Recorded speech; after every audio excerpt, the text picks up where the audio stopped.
Disclaimer, this video is brutally honest. It will change how you see the world, so watch at your own risk. Let's get straight to it. Never put too much trust in your friends and learn how to use your enemies. You think your friends will always have your back? That's the biggest lie you've been told. The hard truth? Friends change, but competition never lies. Imagine you have a groundbreaking business idea. Who do you share it with first? Your closest friend, right? Now what happens when success enters the picture? Jealousy, ego, and betrayal. Even the strongest friendships crack under pressure. Why? Because emotions get in the way. Friends might not challenge you, they might not push you to improve, and worse, they might start resenting your success. Look at Mark Zuckerberg. He started Facebook with his college friends, but the moment he realized that friendship and business don't mix, he made tough decisions. Eduardo Saverin, his closest friend and co-founder, was sidelined. The Winklevoss twins, they saw him as a friend. He saw them as competition. And who won? The one who understood that success isn't built on friendships, but on strategy. History repeats itself. Napoleon Bonaparte promoted talent over loyalty.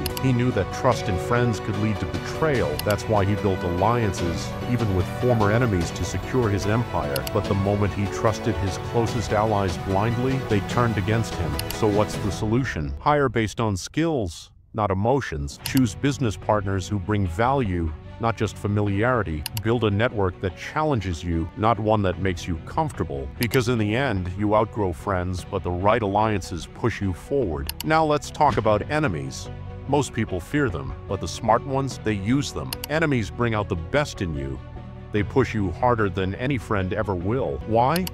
Because they want you to fail, and that's exactly why you must prove them wrong. Think about Apple and Microsoft. Steve Jobs and Bill Gates were rivals for decades. They competed fiercely, but when Apple was on the verge of collapse, who stepped in? Bill Gates, a competitor, an enemy. He invested $150 million into Apple, saving it from bankruptcy. Why? Because even enemies understand one thing: mutual benefit is stronger than blind rivalry. Another example? Abraham Lincoln. He filled his cabinet with people who opposed him. Why? Because he knew that listening to enemies forced him to see his blind spots. Instead of surrounding himself with yes men, he surrounded himself with challengers. That's how you stay ahead. This is how the real world works. Enemies sharpen you. They make you level up. They keep you on your toes. While friends comfort you, enemies challenge you. And when the time is right, you don't just compete, you collaborate. So remember, blind trust in friends can be your downfall. Strategic use of enemies can be your greatest weapon. This is not just a law of power. It's a survival skill. Adapt it, use it, and dominate. If this video gave you a new perspective, drop a comment below. See you in the next one.